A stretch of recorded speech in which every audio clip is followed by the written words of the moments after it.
the Sackler Colloquia on the science of science communication, where scientists and communication professionals come together to write a better future for communicating science.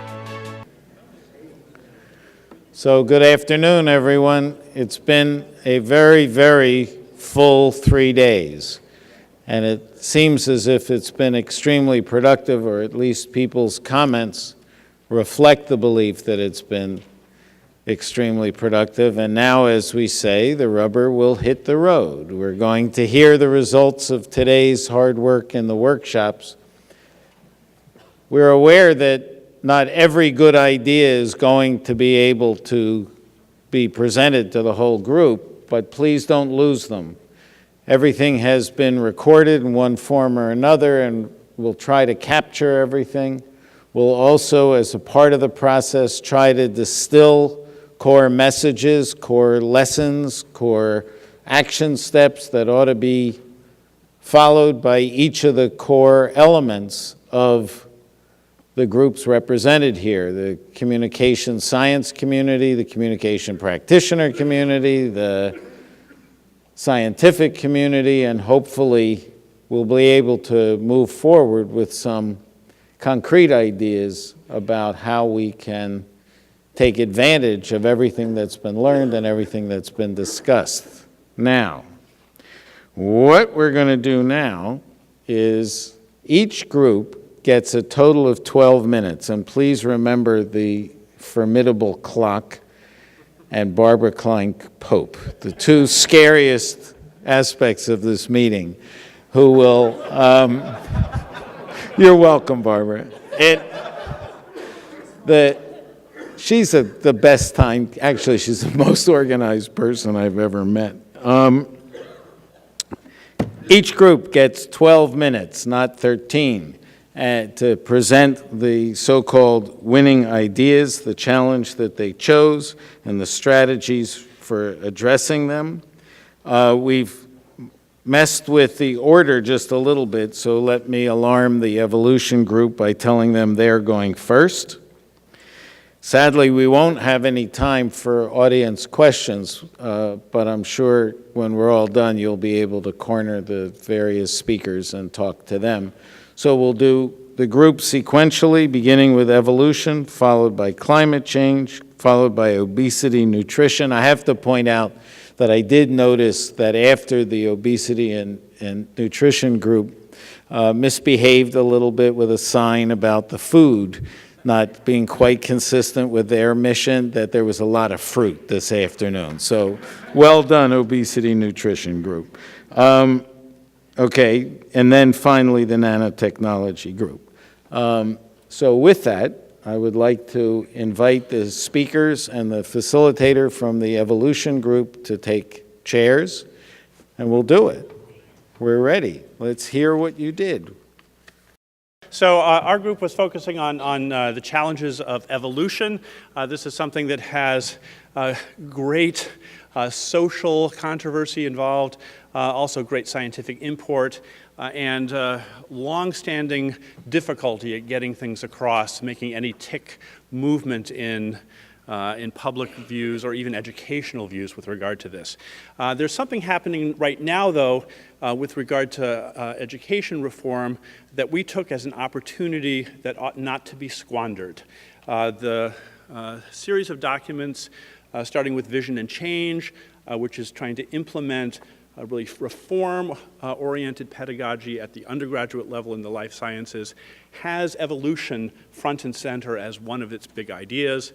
It also has practices of science, nature of science is something that's a big idea.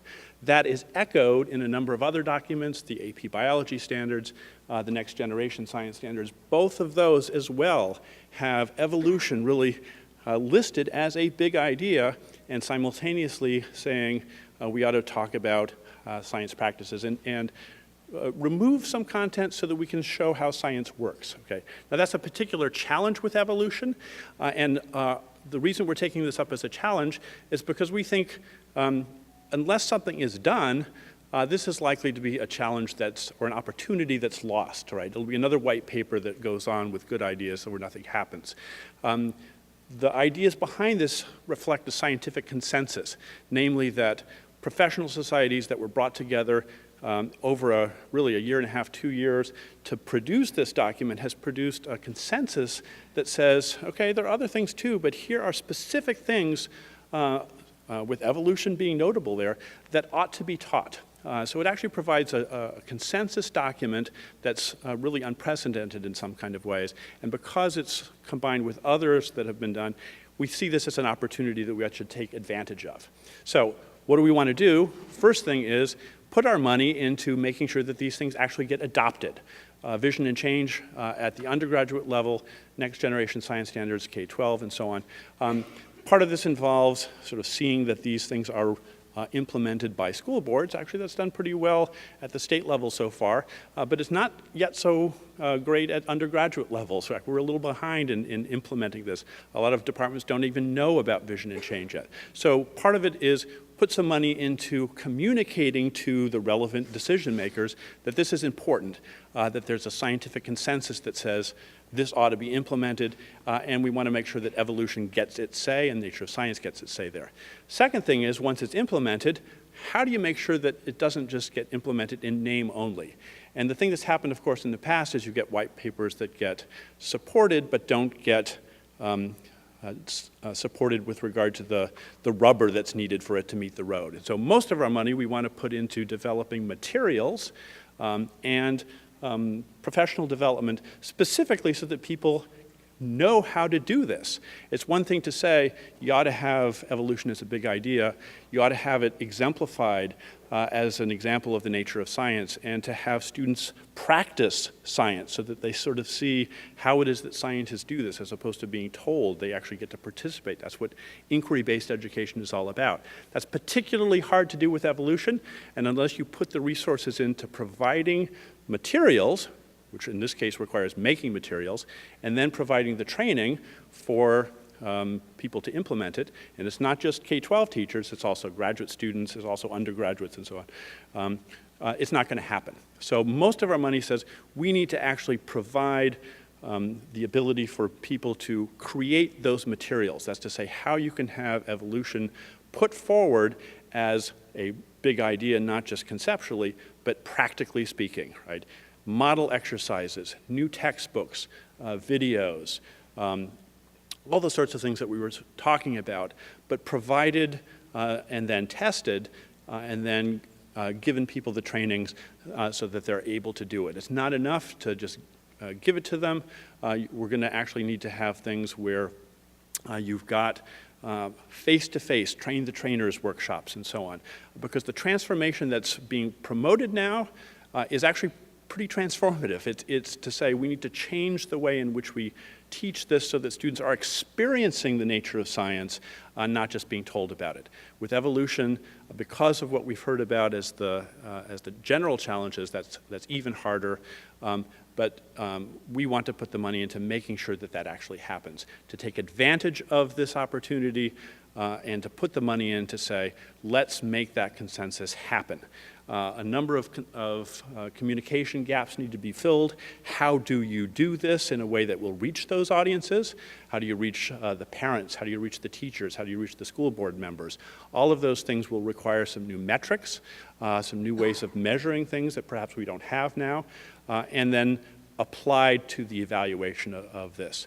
And the hope is by giving materials that we have now been producing or that we will fund to produce, it'll make it so that it happens rather than something that's just a wish and a hope. The idea here is evolution ought to be thought of as an exemplar of science done well, and that's what we want to have happen here. So, thanks.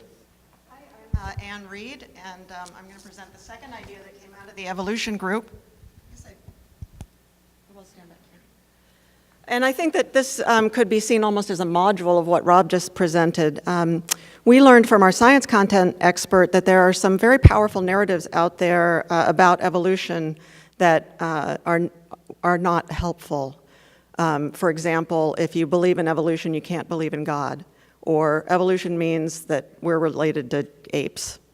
And so we felt that it was very important to develop a compelling narrative that gets across the core, that's based on and embodies the core concepts of evolution that we do want our students to know. We felt that our target audience would be middle school and high school teachers, because they have the opportunity to influence every student who goes through our schools and to provide them with, to put these compelling narratives into their lives. And so we felt the first step would be to bring together a group of people, much like a microcosm of what we've found so exciting these last 2 days, content experts, communications experts, educators, to develop this compelling narrative that would be based on, that would get across how evolution has practical, positive benefits in your everyday life. We came up with some examples ourselves from the world of medicine, from the world of agriculture, food security, and so that there's a start to this already. They wouldn't be starting from scratch, but to develop this compelling narrative. And that this developing the narrative would be an iterative process. We've learned so much in the last 2 days about how do you make, how do you test whether the narrative you're developing does what you think it does, and how can you make it stronger. So we test this on the various audiences that we want to get this narrative across to. We felt that there were some research gaps that communication scientists could help this group if they were to resolve these gaps, some of them being, just for an example, how do you frame a narrative in evolution in a way that doesn't trigger the bad associations with threatening to religion or threatening to our sense of specialness? For example, is using the word evolution a good idea? Or should you save it until the end? Or if you save it to the end, does that make people think you tricked them? That kind of thing, we feel there are gaps there where we don't know how to get across some of these core concepts of evolution without triggering bad associations. We felt, however, there probably is good research out there to help once these modules are developed, once these narratives are developed, how we get them to teachers, who are the right teachers to target with this set of tools, and what's the best media approach to get these tools to them, et cetera. So then how do we define whether these tools work or not? First, we would want to know whether the teachers who are exposed to this set of narratives themselves understand better, articulate better how evolution affects them in their daily life. Make sure the teachers themselves are getting that connection. Second, that we would ask them, do they talk about evolution more? Did they spend more time teaching evolution in their biology classes than they did before they had these modules? Because we know that a lot of times evolution kind of gets skipped. There's an awful lot to pack into a biology class. So does this help? Does this help them use it to get evolution into the curriculum more? Does it make it easier for them? And then finally, the third step that we'd like to measure, and we recognize that it would be difficult, is do these narratives then spread further than the teacher and the student? Does it spread to the administrators? Does it spread to other teachers? Does it get to the parents? Does it get into the local religious communities? And we recognize that that would be very hard to measure, but we think that that would be very exciting to measure that, and then again to iterate and go back and say, how can we improve this narrative so that it does spread further? I finished 1 minute and 40 seconds early. You guys should come up and see this clock after this. It's like a really big clock.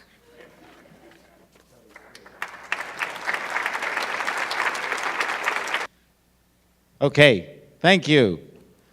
All right. So those are two, I think, related but extremely challenging challenges and sets of what to do. Can I ask the climate change group, please, to come up? While they're coming, I will comment. I think the idea of making evolution meaningful in everyday life is really an insight and something that could be extremely helpful to students. Actually, it could be very helpful to teachers in particular, because I think it's very difficult for them to bring evolution down to earth and down to meaningfulness to the individual student. I'm Aaron Hurtis. I'm with the Union of Concerned Scientists. I have the distinct honor and challenge of presenting ideas from two groups that we thought fit in very well together. So the way that our group conceived of our challenge was that it's very difficult to communicate the relevance and the consequences of climate change to people's lives. By people's lives, we mean their personal connection to climate change as an issue. Why is it something that they should care about? Why does it have consequences for them on the ground where they live? And does it have consequences for their country, for the world, in ways that they should care about? As we've heard a lot of times at the conference, there's no one public. And when we thought about our audience, we know on climate change there's at least 6 publics, or 6 Americas, according to the research that Tony Lazarowitz presented to us. So we started thinking about those audiences, and then we realized there are so many influencers who reach those audiences, who could be doing a better job communicating about climate change and about climate science. So we defined our audience as what we affectionately termed the first responders to climate change in society. So what are some examples of who those first responders are in this context? For the most part, they're civic planners. They're people at the local level, at the regional level, who are already doing jobs where climate science should be integrated to some degree into that job they're doing.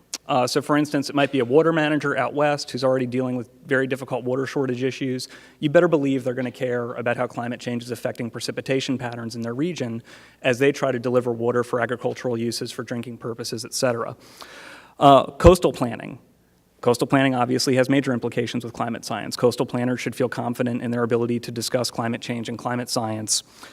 And we also thought about other stakeholders, such as the military, which can approach climate change from a national security lens, as well as meteorologists. And we heard a lot from Joe Whitty about how meteorologists can be excellent translators of science, particularly climate science. So why this audience? They're important. They're already doing the work.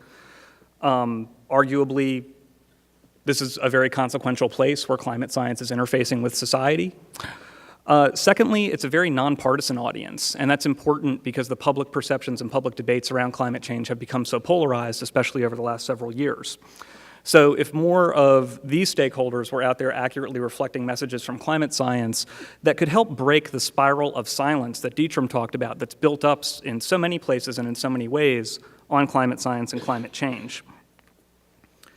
When we thought about the research that's already out there, as far as how these stakeholders are thinking about climate change, we didn't know offhand of a whole lot. And to my knowledge, there really haven't been big, robust public surveys or public opinion research for people who are dealing with climate adaptation and climate mitigation on the ground level.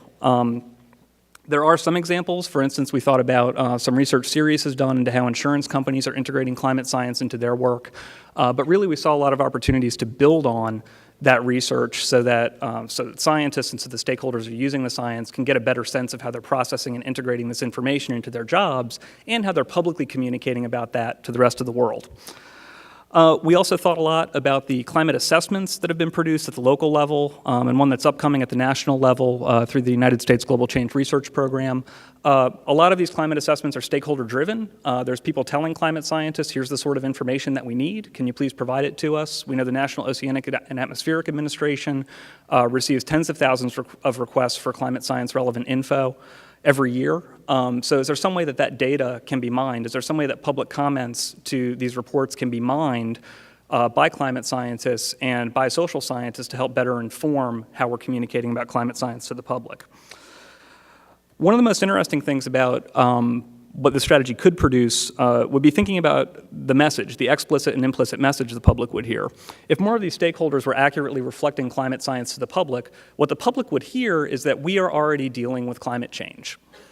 That carries with it so many implicit messages where we know there are huge public gaps in public understanding of climate science. If we're already dealing with climate change, it must be real. It must be happening now. It's probably human-induced. If we're dealing with it, there's probably a pretty good scientific consensus that it's happening. We tend not to go off and deal with things when scientists disagree.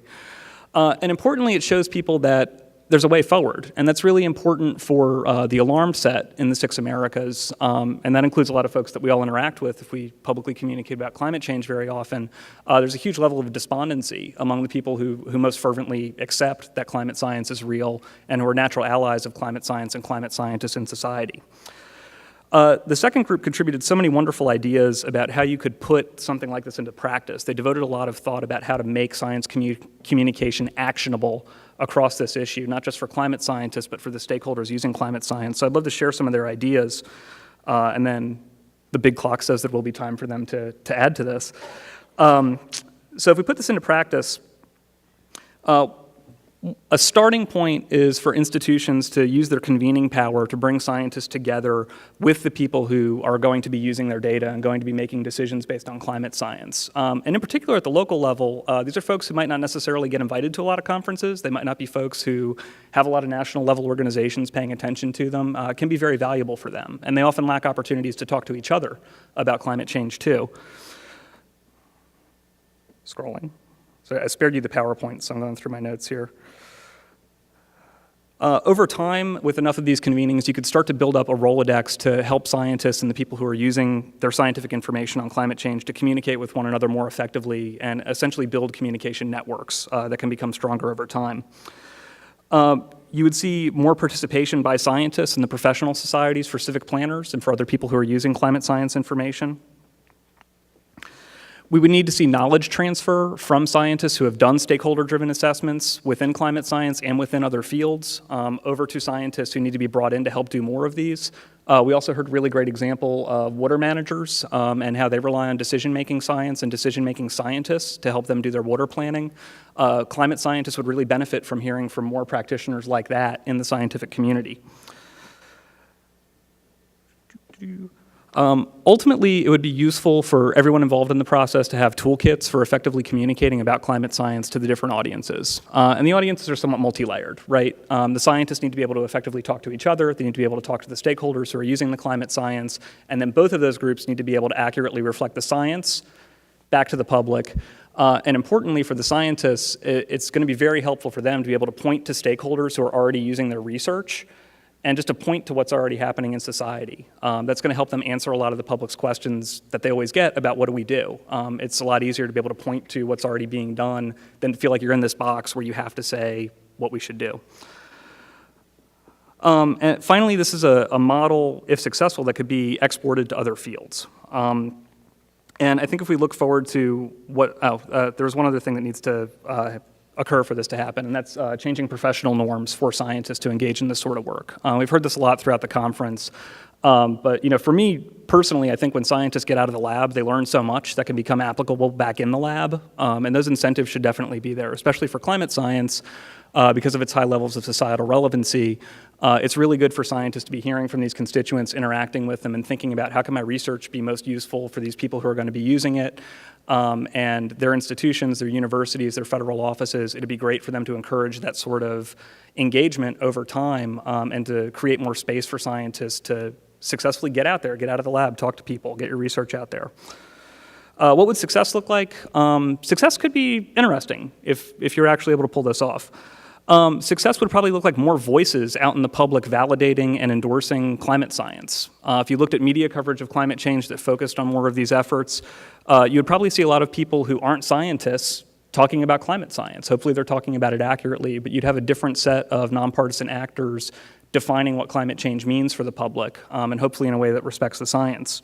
You'd probably also see more local coverage of the effects of climate change and what those local responses are to it. And again, that's going to be much less polarized than a lot of the national level coverage that we see of the issue. You would see scientists spending more time out of the lab, more time engaging with stakeholders. And finally, over time, you would probably see higher levels of public perception of salience of this issue. We know when climate change is ranked as an issue compared to other things that people care about, it tends to score somewhat low. I think if it's understood in the context of these other issues that we're already dealing with, you would see some of that salience increase. And with the remaining 2 minutes and 48 seconds, I'd love to turn it over to the other participants. Okay, anybody? You have a microphone. Well, I think I'd like to elaborate a little bit on one of the points you made, which has to do with scientists' confusion over their roles and the importance of making sure that the institutions to whom those scientists report, for whom they work, recognize science communication as an important part of what they do, that's built into the reporting structure that determines whether or not they get tenure, whether or not they get raises, whether or not they get funding. That requires some institutional changes. Another institutional change that needs to accompany that is changing in the training that we do at the undergraduate and graduate level that is explicit training in science communication, so that they come into science, come into their careers in science as science communicators. Anybody else? Oh my God, what a great group. All right, well, thank you very much.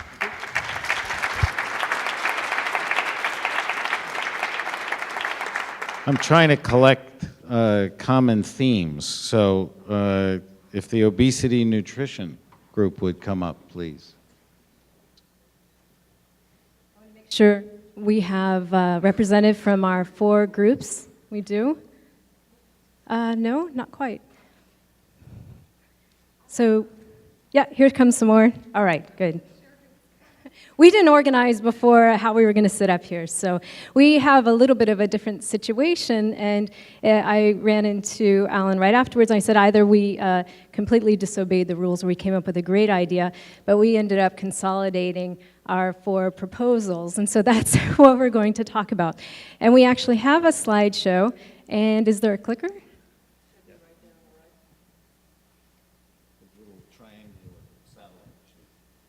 This one. All right.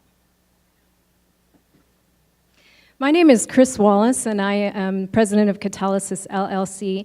I'm also on the steering committee for the Moore Institute of Nutrition and Wellness that is based at the Oregon Health and Science University.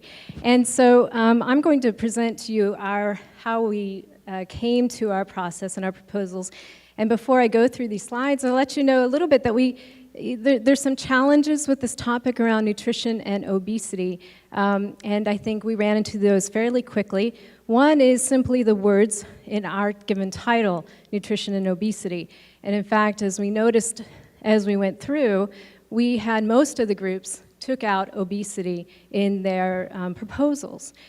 Because that word is problematic in that we're not referring to all of the issues surrounding poor nutrition. And it also comes with a lot of connotation. So, you know, an immediate thing we noticed was issues around language. Also, there's a challenge of well-meaning history. There are lots of examples of well-meaning nutrition education programs, awareness programs that we could all identify. And so we have a body of this kind of work and perhaps less evidence and less understanding of the evidence of what actually creates change in this area. And we also have some good, exciting research, but as we have heard, there's a lot of misinformation out there. So with each forward step, we also took a step back in the process, and I think I'll start with our first proposal that gives you an idea of this. Actually, I forgot we had this nice thing here. Some overall premises that we were looking at, that really these are some of the characteristics of all our proposals and what tied these together. And that is that all of our ideas really need to be based on the good science involved, guided by it, and looking at continuous improvement. And this includes from grassroots programs on up to research that's going on at the university level. The science must be produced and protected, and so there needs to be that aggressive defense of that science. Multi-level programs are needed to address heterogeneous settings and secure sustained societal change. And finally, two-way communication is needed to ensure relevant, respectful programs. Again, coming back to what we have learned the last few days about respect as well as competence. So in taking that step back and grounding our ideas in science. The first group really looked at managing the research pipeline, and this is a positive way of putting it. They also talked about managing the pipeline of misinformation. And so looking at some ideas, I'm just going to go list these very briefly because we're going to go through and see how these all roll up into the final proposal, is that the idea that there are checks and balances to ensure honest analysis and reporting of research. And so these checks and balances happen both with the scientist level, the institution, and also with the journalistic community. Incentives for scientists and communicators to be part of that. Some examples that they developed: peer-reviewed press releases, registered trials, a broad assessment of impacts, And also recognition for diverse research paradigms. Not every study is going to be able to involve registered clinical trials. So where is the model for providing that kind of review for other kinds of research out there that might be more formative in nature or qualitative in nature?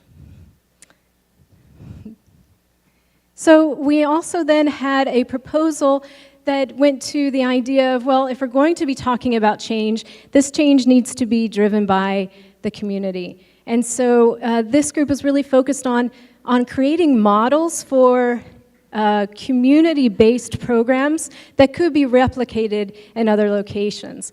And that the local people are part of adapting the programs to local needs, even hired for the programs. It's a way to mobilize community resources around these issues of nutrition and food insecurity, creating incentives, removing barriers, incubating these programs, providing a way to support those programs as they develop.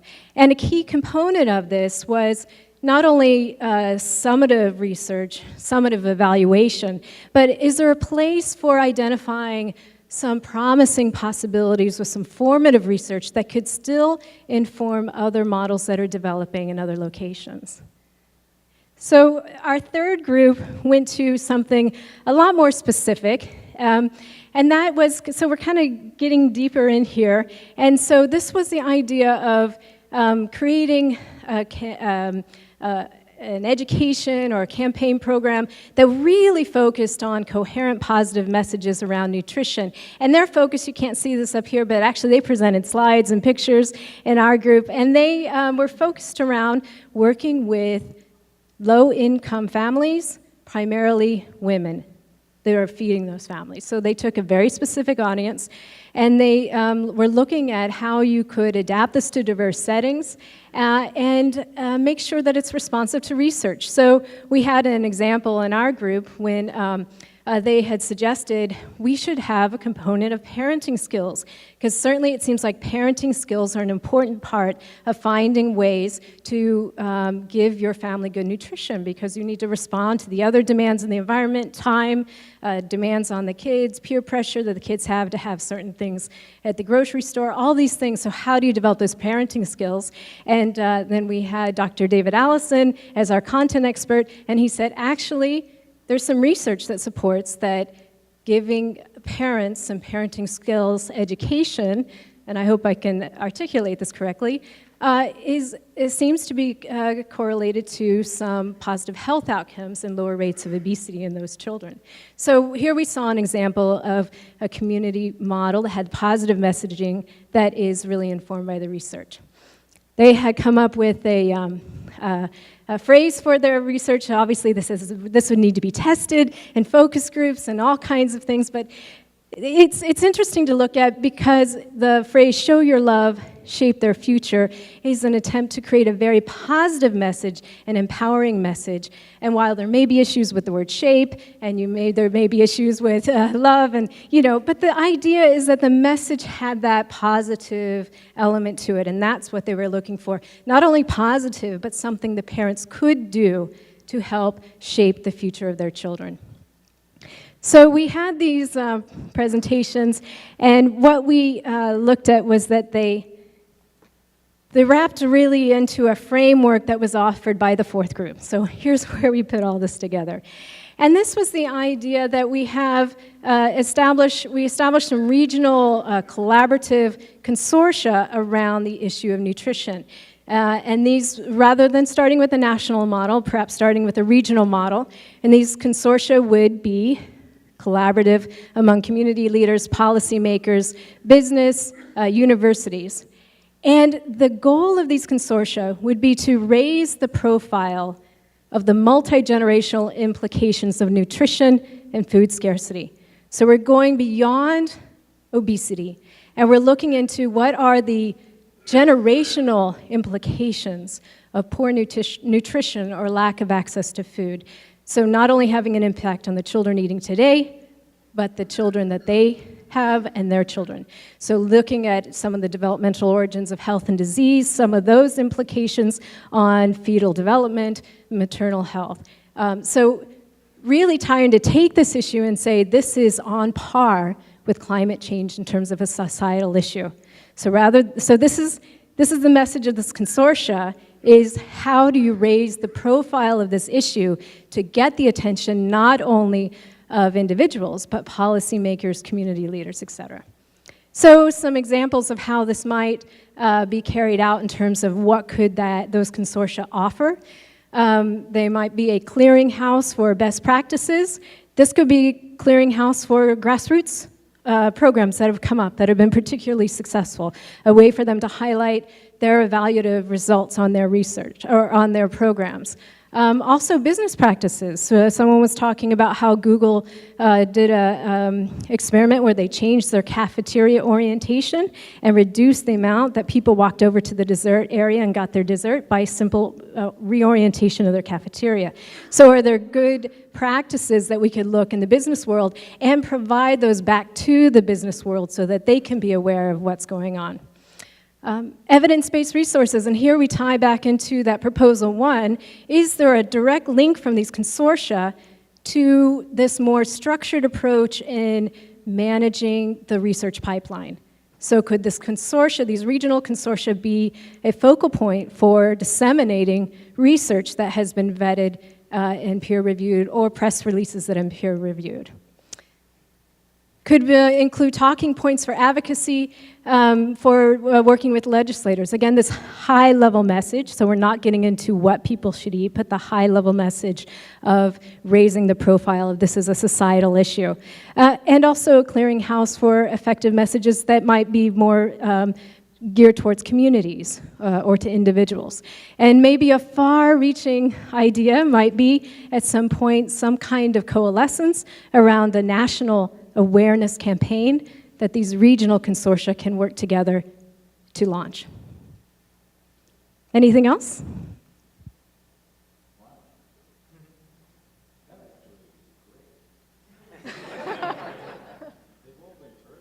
Short, but terrific in particular. Anybody? Thank you. Thank you very much. Thanks to my team. It looks to me like this actually worked. This is good. There are great ideas here. I didn't think of it. I think Barbara Klein-Pope thought of it. Somebody thought of it. It was very smart. It was Baruch and Dietram? Okay. Good. What a team. Okay, Nanotechnology Group. And I would like to invite anybody else from the Nanotech group to come on up. We had some atrophy in Table D in terms of attendance, but we've tried to incorporate all the messages that were in the room here. So my name is Darcy Gelman. I work at the American Chemical Society in the Office of Public Affairs. I run our congressional briefing program there.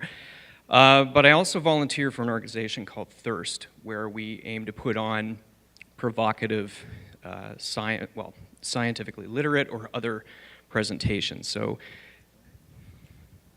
sure, okay. So we were tasked with nanotechnology. Why is it that the public doesn't think of this when they think of nanotechnology? This is what scientists think of for nanotechnology.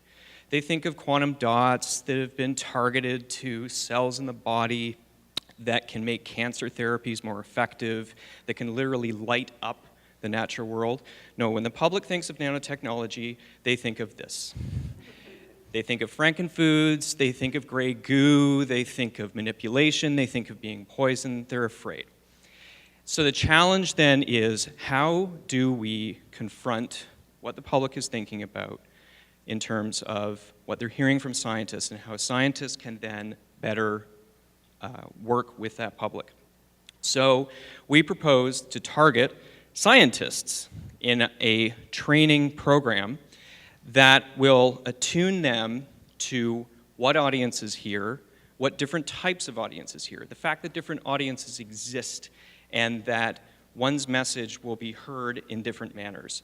We want to promote two-way communication with those audiences so that scientists that are speaking to the public do so in as comfortable a manner as a politician running for office, as comfortable a manner as the president who brought the National Nanotechnology Initiative to fruition.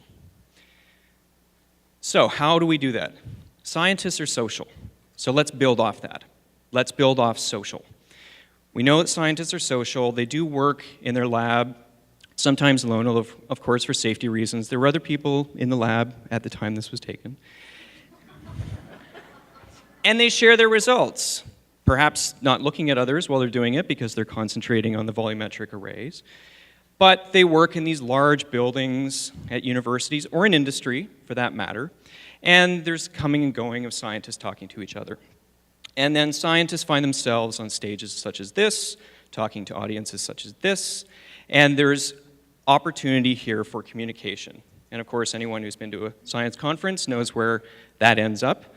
And there we have further communication that often results in that thing that was in your head that hopefully hasn't smeared in your pocket on the way home.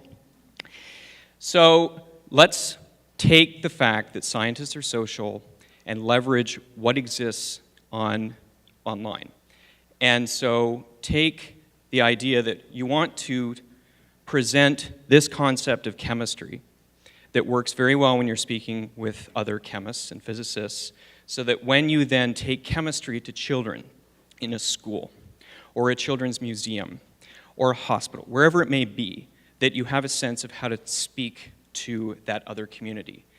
And if you're aware of what's online, what is broadcast, how different audiences receive different information, then as a scientist, you can go from speaking to other scientists to having a sense of how that information is curated, how it's archived, how the web enables you to see where the ideas go and what other people are reading from them so you can incorporate that into your message. You can get on social platforms, put out an idea, have a conversation with others that you haven't met, get comfortable with general communication, furthering the dialogue, and thus creating a community of practice. So this community of practice will be both scientists and those training them, and proxies of the audiences that they need to reach out to so that the message can then be framed. So the message is presented in a manner that people walking and seeing that frame know what message they're receiving. And it may not necessarily be the same picture every single time, but there is that sense the community has brought that together. You then create a forum where the scientists in training, in front of their proxy audiences, experiment with delivery. Social scientists, physical scientists, biological sciences like to experiment. Actors are taught to experiment. Where do I stand? Where do I find my light? Which costumes work? Which type of voice delivery works? We have a dress rehearsal. We have opening night, etc. Experiment in this forum, both online and in rooms like this, to figure out what message anchors. That forum can then naturally extend to a platform that leverages forums so that people in this room right now that are tweeting are reaching a wider audience, and that audience can then inform an iterative process going forward. And then these scientists who are then comfortable with speaking to any audience can take advantage of any situation and bring their message so that it is heard in the way intended. And it fosters further conversation and inspires careers for others to carry that torch forward. So that is, this training program will create empowered champions of science communication. Superheroes of science communication that look like the communities that they're speaking to. Superheroes who perhaps may be in pop culture, go off and get degrees as esoteric as a PhD in neurology, and then go back into pop culture. Mayim Bialik on Big Bang Theory is an example of that. The reach that she has, even if the language that she's saying on Big Bang Theory isn't exactly understood or it's seen as a comedic narrative, people researching her find out she's an actual scientist and this is how she's communicating. She's reaching different audiences, getting different audiences to think about what science is and perhaps not be as scared about it. And then there are scientists who have incredibly leveraged this social media. Neil deGrasse Tyson on Twitter has literally hundreds of thousands of followers, over 1 million followers. Neil deGrasse Tyson has a radio show where he brings on music stars. And I've heard him say that he doesn't expect fans of Jay-Z to suddenly want to become astronomers, but for that hour of time, he has had an audience with fans of Jay-Z. And those fans of Jay-Z now are thinking about what astronomers even do and why they might be interested in it.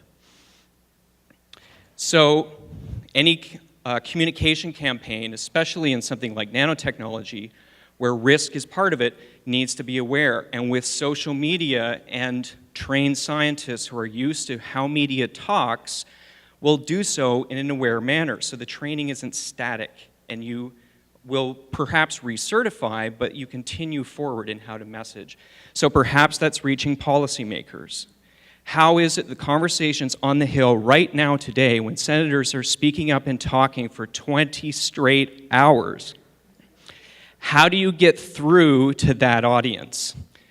Now, if you're trying to get oodles of money and you're aspiring to save the world with oodles of money, you may message that a certain way. And you could look to pop culture, again, because you know that these policymakers are aware of pop culture and they use that in how they get back into office.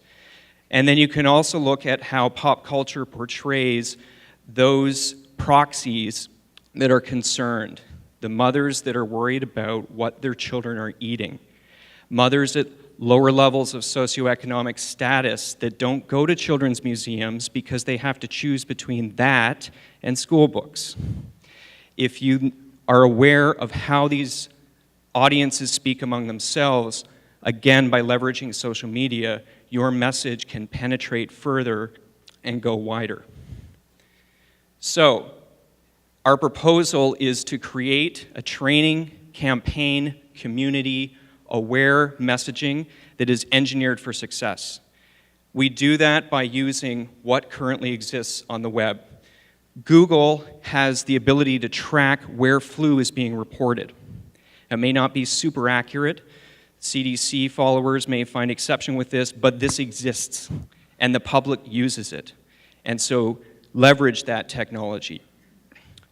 Those of you in social media may be aware of Hashtagify, a site where you type in a hashtag and it tells you through this circle and line diagram what other words are used on Twitter in close proximity to that word. So for example, SciComm sees science.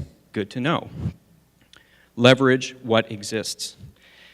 You can leverage what exists so that those who promote Honey Boo Boo, from backwater cable, who's going to watch this, to a phenomenon where people in this room understand the slide that I just put up, and thank our fellow group for introducing that concept. Because while this may look almost cheap in terms of how you're using media, think of how the masters of messaging use social media. This is a screen capture from a Super Bowl ad, and it has a hashtag on it.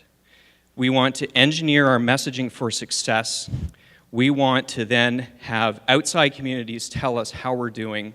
We want Don Draper to be able to tell us whether our message is getting through and how to leverage that. So nanotechnology is a little topic, but if it's leveraged properly as a case study for science communication, it can make all science communication that much bigger and more effective. Thank you.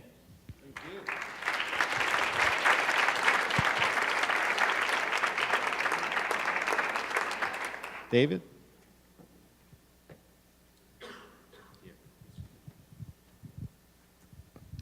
Very briefly, this builds on work that has been successfully accomplished through the Nanoscale Informal Science Education Network, which has started to create a community of practice nationally, as well as Compass and other organizations that involved in outreach. Some of the research is out there, but it's very limited in professional development for outreach, but can build on work that's been done in teaching and medicine and other fields, And other research obviously is needed, such as what platforms are most effective for reaching the public that will help to inform this community of practice. We think there are national organizations, such as the professional societies, that can help to inspire the creation of this kind of community. Great. Thank you. Thank you.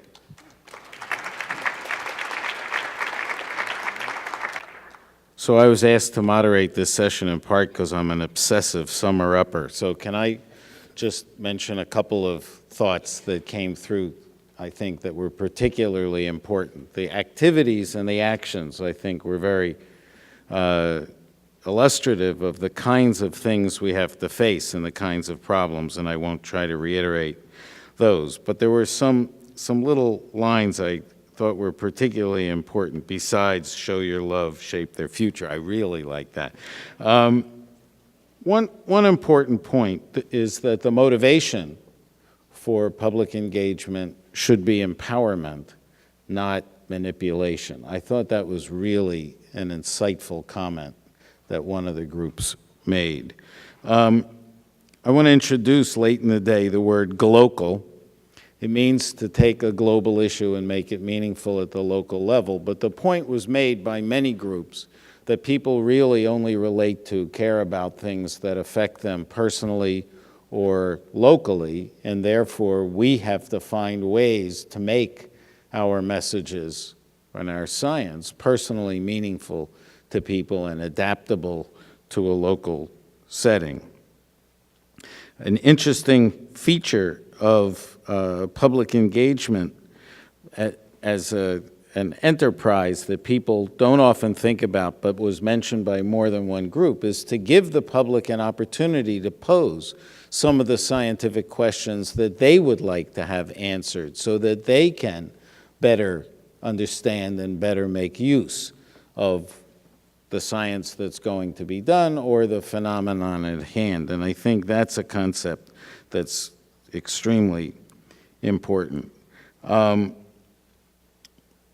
We need to change the professional norms so that engagement with the public is considered a good thing, not a bad thing. You're not wasting your time.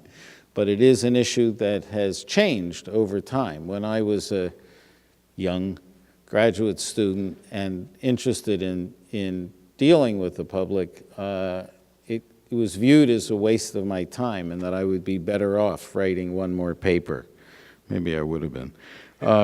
But that notwithstanding, it is, in fact, something that is changing. More and more young scientists, in particular, are interested in engaging with the public, and I think those in the more established cohorts of scientists need to provide encouragement, not discouragement. And the last point I would make is that public engagement is an acquired skill. People aren't naturals at it. Very few people are naturals at it. In fact, it has to be learned, and there are more and more opportunities to get training and to find training. And we need to encourage our colleagues to go on the web, find those best practices, find those websites that are in fact directed towards how to do it well. This report, the proceeds from this conference should be tremendously helpful in that regard, because I think we're all interested in making sure that it's not just a summary of interesting and provocative conversation, but a distillation of the lessons learned and sort of the fundamental generalizable principles, followed by some examples of concrete action steps. So that's what I've taken out of these 3 days, and I think if we have actually delivered that, then it really has been extremely productive.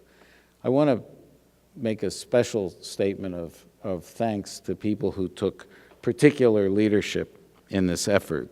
Dietram Scheufele, Baruch Fischoff really devoted a tremendous amount of time and energy to making sure that this would work. Barbara Klein-Pope has done a spectacular job along with Susan Marty and their colleagues and their staff. You have seen them all over the place. They've worked very, very hard to make this be a successful enterprise, and from my perspective, it has been that. So let's just thank them.